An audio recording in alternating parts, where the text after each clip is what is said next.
Amigos de Ideal Espírita, abraço fraterno e as nossas saudações em Jesus. Eu, Hélio Dias e Lenice Varanda, sequenciamos mais um programa Vultos do Espiritismo. Ave Cristo para os grandes vultos do cristianismo.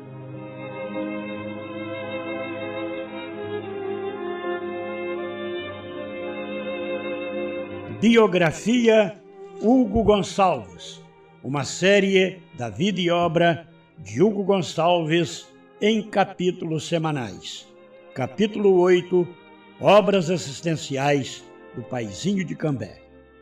Hugo Gonçalves e Dona Dulce jogaram as sementes na terra e souberam, com esforço e dedicação, cuidar muito bem daquilo que plantaram e hoje os frutos continuam. Das obras edificadas, destaca-se o Centro Espírita Allan Kardec, que mantém uma série de trabalhos não só voltado aos necessitados materiais, como também aos necessitados do plano espiritual. São várias as atividades assistenciais da instituição, além dos trabalhos doutrinários, como o Clube das Mães, gabinete dentário, atendimento médico, distribuição de cestas de alimentos e o jornal O Imortal. Voluntários da instituição também criaram 2 grupos musicais que já se apresentaram em várias partes do Brasil. O Lar Infantil Marília Barbosa, hoje transformado no Centro de Educação Infantil Marília Barbosa, abriga dezenas de crianças em regime de creche.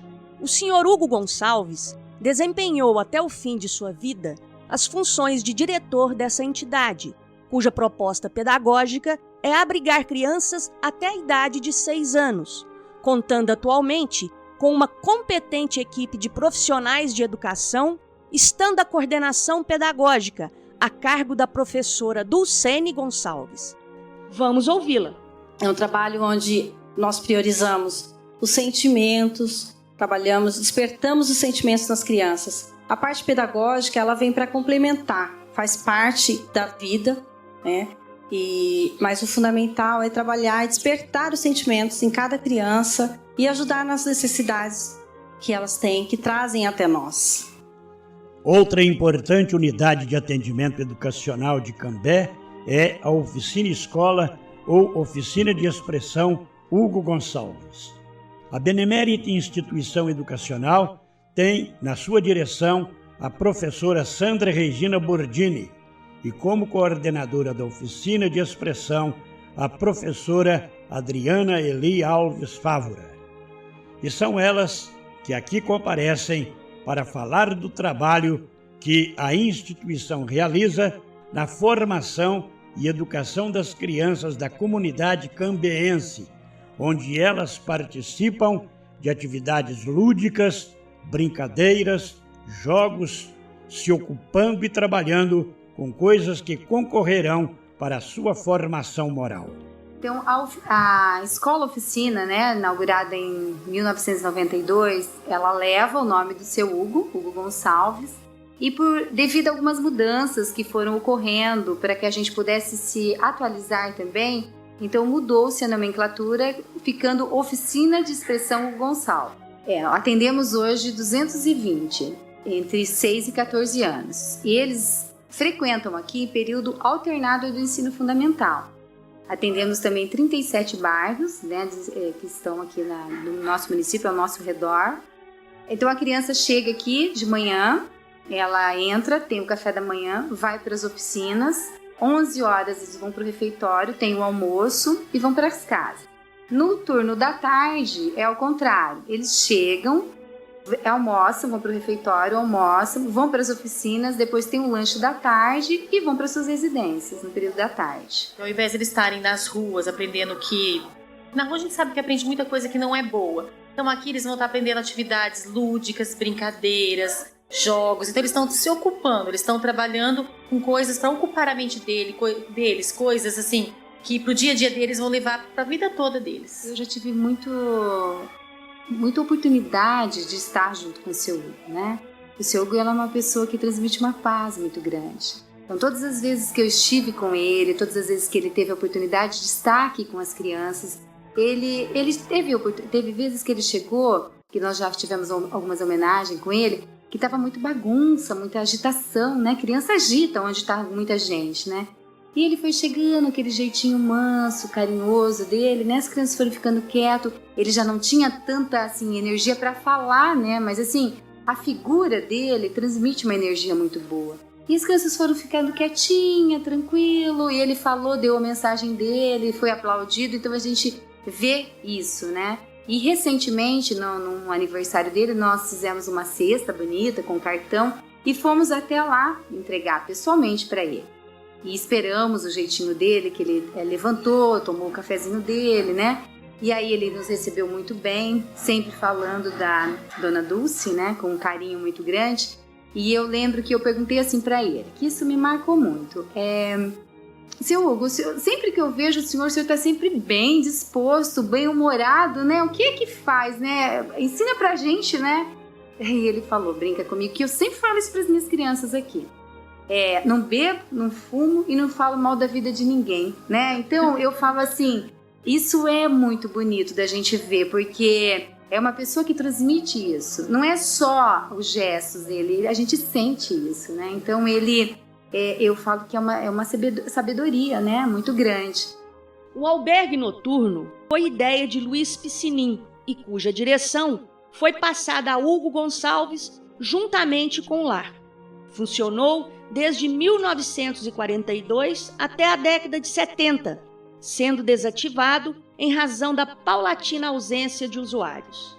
No escritório de Hugo havia um livro bastante marcado pelo intenso manuseio que teve, onde eram registradas as entradas dos usuários do albergue.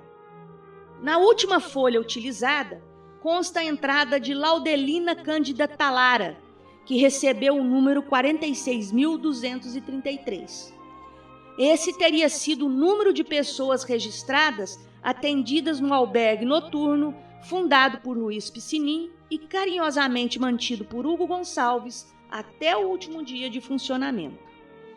Já o Coral Hugo Gonçalves foi criado em 3 de agosto de 1997 e desde então, apesar de todas as dificuldades, principalmente financeiras, vem desenvolvendo suas atividades com muita pujança e brilho. Cada apresentação é um sucesso, arrancando calorosos aplausos dos auditórios. Em seu vasto repertório estão músicas de cunho religioso e também de natureza popular e folclórica. Muitas peças encerram um conteúdo doutrinário com ensinamentos cristãos. A regência está a cargo do competente maestro José Mário Tomal. O coral já fez apresentações em vários estados e participou de muitos festivais e encontros de corais, com grupos até estrangeiros, obtendo singulares destaques. Recentemente, fez uma pequena temporada no Nordeste, cantando com muito êxito em Maceió e Salvador. Em razão das dificuldades financeiras, já esteve várias vezes à beira da extinção. Como cada integrante paga uma cota de manutenção, hoje o número está reduzido a menos da metade. Mesmo assim, vai em frente, transmitindo a todos muita alegria, enlevamento e paz. E as obras fraternas de Hugo continuaram com o Centro Espírita Allan Kardec, que conta hoje com um grupo musical que se apresenta nas reuniões noturnas da quarta-feira, cantando músicas exclusivamente de cunho religioso. É orientado por Wilson, um dos integrantes, com seu conhecido violão. Um grupo bem afinado que prepara o ambiente para os trabalhos de doutrinação, esparzindo eflúvios de paz com seus cânticos suaves. O Centro Espírita Allan Kardec foi fundado na década de 40 por Luiz Piscinin e mantido e dirigido por Hugo Gonçalves desde 1953. Em todos os dias há atividades. Às quartas-feiras, à tarde e à noite, há trabalhos doutrinários com palestras, passes e distribuição gratuita de livros. Às quintas e sextas, sessões mediúnicas. Os demais dias, reuniões várias, inclusive de estudos do Evangelho.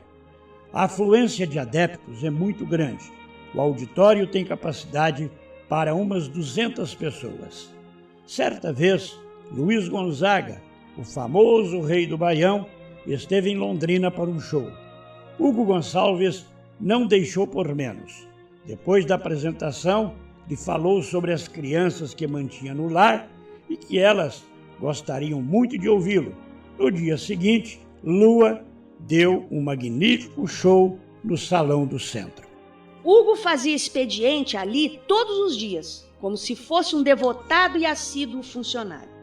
Além do trabalho de direção, da coordenação das atividades do centro, atendia a numeroso público que o procura pelos mais variados motivos: ajuda espiritual, conselhos, pedidos de alimentos, roupas, dinheiro e por aí afora. Hugo não tinha nenhum rendimento, a não ser uma mísera aposentadoria de um salário mínimo. Certo dia, no escritório, chegou uma senhora aparentando extrema pobreza. Queria uma ajuda em dinheiro para comprar leite e outras coisas para os filhos, alegando ter sido abandonada pelo marido. Era uma pobre de muita sorte, pois o caridoso Hugo devia ter recebido na véspera o seu pagamento. Ela pediu expressadamente R$5. Hugo meteu a mão no bolso e arrancou o que tinha, uma única nota de 50. Sem pestanejar, entregou-a àquela mulher. Ficou sem nada, mas feliz, pela grande felicidade que viu estampada no rosto dela. Ficamos imaginando o que Hugo pensou naquele momento. A mulher pediu R$5, ele só tinha 50. Como pedir troco de 45? Era dar tudo ou nada. Hugo não teve dúvidas, deu tudo e ficou sem nada. Chegamos ao final do programa Vultos do Espiritismo, com Hélio Dias e Lenice Varanda, apresentando a série Vida e Obra de Hugo Gonçalves. Voltaremos na próxima semana com o 9º capítulo da série Vida e Obra de Hugo Gonçalves. Capítulo 9, Frases e Mensagens de Hugo de Cambé. Uma boa semana a todos e Ave Cristo em nossos corações.